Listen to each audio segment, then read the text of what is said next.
Bollywood silver screen presenting black window. ये वक्त होता है सन 1995 का, जहां पर हमें यूएस के ओहायो शहर में नताशा और उसकी बहन येलिना को उसकी मॉम के साथ डिनर करते हुए दिखाया जाता है। तभी वहां पर एलेक्सी आता है जो नताशा और येलिना का पिता है।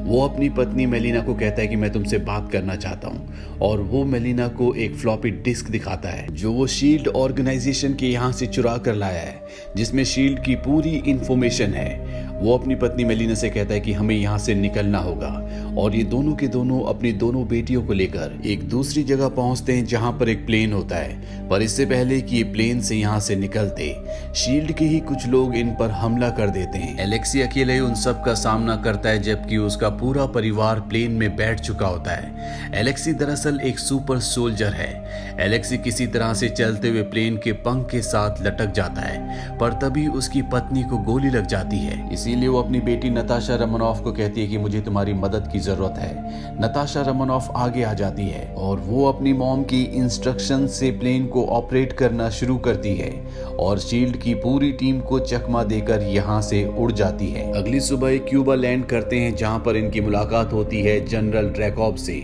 जो कि सोवियत आर्म्ड फोर्सेस की हाई रैंक ऑफिसर हैं, और ये एक प्रोग्राम चलाते हैं जिसका नाम है रेड रूम। एलेक्सी ड्रैकॉव को शील्ड की फ्लॉपी डिस्क दे देता है, क्योंकि वो उसी का एजेंट है, वो उसी के लिए काम करता है। और इसके बाद ड्रैकॉव उसकी दोनों बेटियों को रेड रूम प्रोग्राम के लिए भिजवाता है। रेड रूम प्रोग्राम वो प्रोग्राम है जहां पर लड़कियों को योद्धा बनाया जाता है, और इन लड़कियों को कहा जाता है ब्लैक विडो, जो मुश्किल से मुश्किल मिशंस को आसानी से अंजाम तक पहुंचा सकती हैं। वहीं एलेक्सी को दिखाया जाता है जो ड्रैकॉव को कहता है कि वो अपनी सरकार से बिल्कुल भी खुश नहीं है, वो वापस आना चाहता है। दरअसल वो सोवियत का पहला सुपर सोल्जर है। ड्रैकॉव को उसकी बात अच्छी नहीं लगती, इसीलिए ड्रैकॉव उसे जेल में भिजवा देता है। वक्त बीतता है और नताशा रोमानोफ अब बड़ी हो चुकी है। वो ड्रैकॉव को बिल्कुल पसंद नहीं करती, इसीलिए वो उसकी आर्मी को छोड़ देती है और हॉकाई से मिलकर उस बिल्डिंग को, जिस बिल्डिंग में ड्रैकॉव और उसकी बेटी होती है,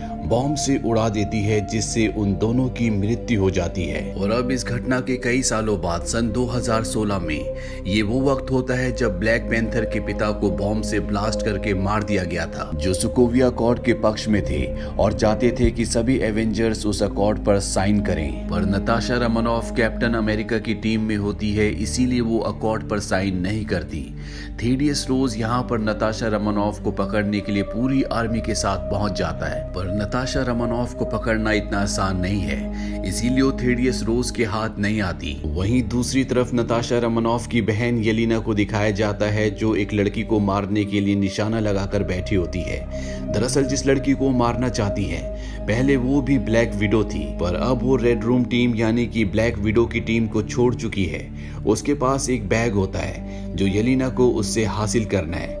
येलिना उस तक पहुंच जाती है, और जैसे वो उससे उसका बैग लेने के लिए जाती है, वो एक ट्यूब निकालकर उसकी गैस येलिना के मुंह पर छोड़ देती है। इसके बाद येलिना को ऐसा लगता है कि वो अपनी सेंसेस में वापस आ गई। दरअसल येलिना और जितनी भी ब्लैक विडोज होती हैं, इन सब के माइंड को रेड रूम में कंट्रोल किया गया होता है। इसके लिए वो एक केमिकल यूज करते हैं, पर जब येलिना इस सिंथेटिक गैस के संपर्क में आती है तो उसका वो चेन रिएक्शन टूट जाता है, यानी कि अब वो अपने काबू में है।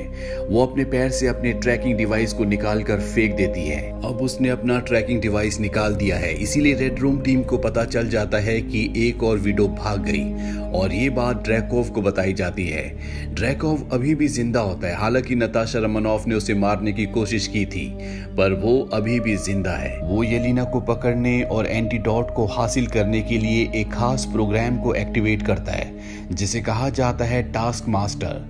ये एक बहुत ही खतरनाक योद्धा है, जो चंद ही पलों में अपने दुश्मन के लड़ने की टेक्निक को सीखकर ठीक उसी तरह से लड़ना शुरू कर देता है। वहीं नॉर्वे में नताशा रोमानोफ को दिखाया जाता है, जो थेडियस और आर्मी से भाग रही है। यहाँ पर उसका एक दोस्त भी होता है जो उसे कहता है कि मैंने तुम्हारा कुछ सामान मंगवाया है, और इस सामान में वो बैग भी होता है जिसके अंदर वो एंटीडोट है, जिससे येलिना अपनी सेंसेस में वापस आ गई थी। दरअसल येलिना ने ही अपनी बहन नताशा को ये बैग भेजा था, पर नताशा रोमानोफ इस बैग पर ध्यान नहीं देती और उसे गाड़ी की डिक्की में डाल देती है। अब रात को जनरेटर में डीजल ना होने की वजह से वो घर से डीजल लेने के लिए निकल पड़ती है, पर तभी रास्ते में उस पर कोई हमला कर देता है और ये होता है टास्क मास्टर। इन दोनों के बीच में फाइट होती है और तभी टास्क मास्टर नताशा रोमानोफ की डिक्की में रखे हुए उस बैग को देखता है जिसके अंदर एंटीडोट है। नताशा रोमानोफ समझ जाती है कि उसके अंदर कोई खास चीज है। हालांकि वो टास्क मास्टर से लड़ाई में जीत नहीं सकती, पर अपने दिमाग का इस्तेमाल करके वो एंटीडोट लेकर वहां से निकल जाती है। नताशा रोमानोफ देखती है कि उसके अंदर उसकी और उसकी बहन की फोटो है। वो समझ जाती है कि उसकी बहन ने उसे ये एंटीडोट भेजी है,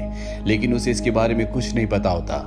इसीलिए वो बुडापेस्ट आ जाती है जहां पर उसकी बहन है। वो उससे पूछती है कि ये सब क्या है। येलिना उसे बताती है कि ड्रैकोव केमिकल से हमारे ब्रेन को वॉश करता है, वो हमारे ब्रेन पर पूरा कंट्रोल करता है, पर ये सिंथेटिक गैस केमिकल के असर को पूरी तरह से खत्म कर देती है और हम ड्रैकोव यानी रेड रूम के चुंगल से हमेशा के लिए आजाद हो जाते हैं। मैं चाहती हूँ कि तुम अपने एवेंजर साथियों के साथ मिलकर हर एक ब्लैक विडो की मदद करो जो ड्रैकोव के कब्जे में है। नताशा रोमानोफ कहती है कि ये नहीं हो सकता। मैंने आज से कई साल पहले हॉकाई के साथ मिलकर ड्रैकोव को बॉम्ब से उड़ा दिया था और उसकी मौत के साथ ही रेड रूम जहां पर ब्लैक विडोज को बनाया जाता था वो हमेशा के लिए खत्म हो गया था। येलिना कहती है कि अगर तुम ऐसा सोचती हो तो ये तुम्हारे दिमाग का सिर्फ भ्रम है। ड्रैकोव अभी भी जिंदा है। नताशा रोमानोफ एवेंजर्स की टीम की मदद नहीं ले सकती क्योंकि सोकोविया अकॉर्ड की वजह से एवेंजर्स टीम खत्म हो चुकी है। अब ये दोनों बात कर ही रही होती है कि तभी यहाँ पर ब्लैक विडो की टीम इन दोनों पर हमला कर देती है। एक ब्लैक विडो ऊपर से गिरकर बुरी तरह से जख्मी हो जाती है। नताशा रोमानोफ उसके सामने होती है, वो उसकी मदद करना चाहती है। तभी हमें ड्रैकोव को दिखाया जाता है जो एक कंट्रोल रूम में होता है। वहां से वो उस ब्लैक विडो को जो नताशा रोमानोफ के सामने होती है उसे अपनी जान देने पर मजबूर करता है। वो अपनी जान दे देती है और अब नताशा रोमानोफ अपनी बहन के साथ यहाँ से भाग जाती है। और अब यहाँ पर टास्क मास्टर आ जाता है जो इनका पीछा करना शुरू कर देता है, पर ये उसे धोखा देने में कामयाब हो जाती है। अब ये दोनों तय करते हैं कि ये अपने पिता को सोवियत की जेल से छुड़ाएंगे क्योंकि इन्हें किसी भी कीमत पर रेड रूम तक पहुंचना है जिसके बारे में किसी को कुछ नहीं पता कि वो कहां पर है, क्योंकि किसी भी ब्लैक विडो को रेड रूम से लाते या ले जाते वक्त बेहोश कर दिया जाता है। सिर्फ ड्रैकोव है जो उसका पता जानता है और ड्रैकोव का पता लगाने के लिए इन्हें अपने पिता को जेल से छुड़ाना होगा। ये हेलीकॉप्टर से सोवियत की जेल तक पहुंच जाते हैं और बड़ी चालाकी से अपने पिता को वहां से उड़ा कर ले जाते हैं। इसके बाद ये उस जगह जाते हैं जहां पर इनकी मां मेलिना होती है। दरअसल मेलिना की भी रेड रूम में ट्रेनिंग हुई थी, यानी कि वो भी एक ब्लैक विडो है और वो ड्रैकोव के लिए सालों से काम कर रही है। यहाँ पर आने के बाद इन दोनों को पता चलता है कि इनके माँ बाप ये दोनों नहीं हैं, बल्कि इन्हें बचपन में चुराया गया था। मेलिना नताशा को बताती है कि तुम्हारी मॉम बहुत जिद्दी थी, वो तुम्हें ढूंढने की हर कोशिश कर रही थी जो रेड रूम के लिए यानी कि ड्रैकोव के लिए खतरा बन गया था, इसीलिए ड्रैकोव ने तुम्हारी मॉम को मरवा दिया। मैं खुद 4 बार रेड रूम के एक्सपेरिमेंट का शिकार बन चुकी हूँ। नताशा रोमानोफ कहती है कि तुम्हारी इसमें कोई गलती नहीं थी। तुमने बचपन में एक बात कही थी, जितना दर्द होगा उतने ही तुम स्ट्रांग बनोगे। इस बात को मैंने हमेशा याद रखा। हालांकि इनके बीच में कोई रिश्ता नहीं है, ये एक दूसरे को पसंद नहीं करते, पर मेलिना भी यहाँ पर इमोशनल हो जाती है और वो नताशा रोमानोफ को कहती है कि मैंने रेड रूम को इन्फॉर्म कर दिया था कि तुम सब यहाँ पर हो, क्योंकि आज भी वो ड्रैकोव के लिए काम करती है। और अगले पल यहाँ पर ड्रैकोव की टीम आ जाती है और तभी नताशा रोमानोफ को खुद मेलिना बेहोश कर देती है। साथ ही येलिना को भी, एलेक्सी को भी ड्रैकोव के लोग फायर गन से बेहोश कर देते हैं। और अब मेलिना ड्रैकोव की टीम के साथ मिलकर इन तीनों को हेलीकॉप्टर से ऊपर ले जाती है जहां पर ड्रैकोव रहता है। दरअसल उसका एक बहुत बड़ा हेली कैरियर है जहां पर रेड रूम है। ये वही जगह है जहां पर लड़कियों को ट्रेनिंग देकर ब्लैक विडोज बनाया जाता है। ये जगह जमीन पर नहीं है, इसीलिए इसके बारे में किसी को पता नहीं होता, पर अब ये सब के सब उस जगह पहुंच चुके हैं। इसके बाद मेलिना ड्रैकोव के पास जाती है, पर ड्रैकोव को पता चल जाता है कि ये मेलिना नहीं है बल्कि ये नताशा रोमानोफ है। दरअसल नताशा ने एक अत्याधुनिक मास्क पहना होता है जिससे वो मेलिना के रूप में आ गई होती है और साथ ही मेलिना अब नताशा के रूप में है। इन दोनों ने प्लान इसलिए बनाया होता है ताकि नताशा ड्रैकोव तक पहुंच सके और अब ड्रैकोव नताशा के सामने होता है। वो उस पर गन तान देती है पर वो चाहकर भी उस पर गोली नहीं चला पाती। ड्रैकोव उसे चाकू देता और कहता है तुम इसे ट्राई करो, पर वो चाकू चाकू से भी उस पर वार नहीं कर पाती। नताशा ड्रैकॉव से पूछती है कि तुम मुझे कंट्रोल कैसे कर रहे हो। वो कहता है कि मैं तुम्हें कंट्रोल नहीं कर रहा, ये सारा कमाल एक फिर्मिनल लॉक का है जो मैंने तुम्हारे दिमाग में तुम्हारे नर्वस सिस्टम से जोड़ दिया है। मेरी खुशबू तुम्हें कभी भी मुझ पर अटैक करने नहीं देगी, तुम चाहकर भी मुझे नुकसान नहीं पहुंचा सकती। यहाँ पर टास्क मास्टर भी होता है और इसके बाद ड्रैकॉव उसे अपना हेलमेट नकाब उतारने के लिए कहता है और जब नकाब उतरता है तो उसके पीछे एक लड़की होती है और ये ड्रैकॉव की खुद की बेटी है जिसके बारे में नताशा को लगता था कि उसने उसे मार दिया, पर आज भी ये जिंदा होती है। ड्रैकॉव बताता है कि मैंने इसके माइंड में एक खास चिप लगाई है जिससे ये एक परफेक्ट सोल्जर बन जाती है। ये किसी के भी एक्शन को कॉपी कर सकती है, इसे हराना नामुमकिन है। वहीं मेलिना को दिखाया जाता है जो एलेक्सी को कैद से छुड़ा देती है, साथ ही येलिना जिसके दिमाग में एक बार फिर से वो सब केमिकल डाले जा रहे हैं जिससे वो बाकी ब्लैक विडोज की तरह एक बार फिर से ड्रैकॉव की गुलाम बन जाएगी। पर मेलिना ने उसकी साइड पॉकेट में एक चाकू रख दिया होता है जिससे वो अपने आप को आजाद करके अपनी बहन की मदद के लिए वहां से निकल पड़ती है। वहीं एलेक्सी को दिखाया जाता है जिसके सामने टास्क मास्टर आ जाती है। इन दोनों के बीच में एक भयानक फाइट होती है, लेकिन टास्क मास्टर से जीत पाना इतना आसान नहीं है और इससे पहले कि वो एलेक्सी को मारती, मेलिना वहां पर आती है और बड़ी चालाकी से उसे कांच के सेल के अंदर बंद कर देती है। वहीं दूसरी तरफ नताशा रोमानोफ को दिखाया जाता है जो ड्रैकॉव के सामने पूरी तरह से लाचार होती है क्योंकि वो चाहकर भी उसे मार नहीं पा रही होती।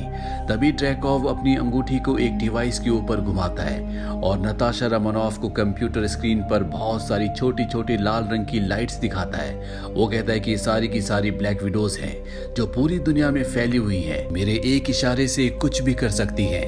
मैं चाहूं तो पूरी दुनिया को अपने कब्जे में कर सकता हूं और अब तुम जो कि एक एवेंजर हो, तुम भी मेरी गुलाम बन जाओगी। दरअसल नताशा रोमानोफ को इसी बात का इंतजार था। वो देखना चाहती थी कि ड्रैकॉव सबको कैसे कंट्रोल करता, उसका डेटाबेस कहां पर है। और अब जब नताशा को सब कुछ पता चल गया है तो वो अपने नर्वस सिस्टम की उस नस को तोड़ देती है जिससे किसी की भी खुशबू दिमाग तक जाती है, क्योंकि जब तक ड्रैकॉव की खुशबू नताशा के दिमाग तक जाती रहेगी तो उसका फेरोमोनल लॉक जो कि ड्रैकॉव ने उसके दिमाग पे और हर ब्लैक विडो के दिमाग पर लगाया है वो एक्टिव रहेगा और वो ड्रैकॉव पर हमला नहीं कर पाएगी। इसीलिए वो अपने नर्वस सिस्टम की उस नस को ब्रेक कर देती है जिससे ड्रैकॉव की गंध उसके दिमाग तक नहीं जाती और अब वो ड्रैकॉव पर हमला कर देती है। वो उसे बहुत बुरी तरह से मारती है, पर तभी यहाँ पर ड्रैकॉव की ब्लैक विडो की टीम आ जाती है। ड्रैकॉव कहता है कि इसे खत्म कर दो और अब सारी ब्लैक विडोज एक साथ नताशा के ऊपर हमला कर देती है। एक पल ऐसा आता है जब नताशा के चारों तरफ ब्लैक विडोज होती है और इससे पहले कि वो नताशा रोमानोफ को मारती, येलेनी उनके पास सिंथेटिक गैस को ब्लास्ट कर देती है जो कि एक एंटीडोट है और जब उसका धुआं सबके नाक के अंदर जाता है तो सब ब्लैक विडोज वापस अपनी सेंसेस में आ जाती हैं, यानी कि अब वो ड्रैकॉव के कंट्रोल में नहीं है। वहीं मेलिना को दिखाया जाता है जो इस हेली कैरियर को क्रैश कर देती है और अब बड़ी तेजी से जमीन की तरफ गिरने लगता है। नताशा रोमानोफ ड्रैकॉव के कंप्यूटर से इस दुनिया में जितनी भी ब्लैक विडोज हैं उन सब की लोकेशन को, उनके डेटा को कॉपी कर लेती है। साथ ही वहां से 2 एंटीडोट्स भी उठा लेती है ताकि इसकी ज्यादा मात्रा बनाकर पूरी दुनिया में जितनी भी ब्लैक विडोज हैं उन्हें पूरी तरह से ठीक किया जा सके, यानी कि ड्रैकॉव के कंट्रोल से बाहर लाए जा सके।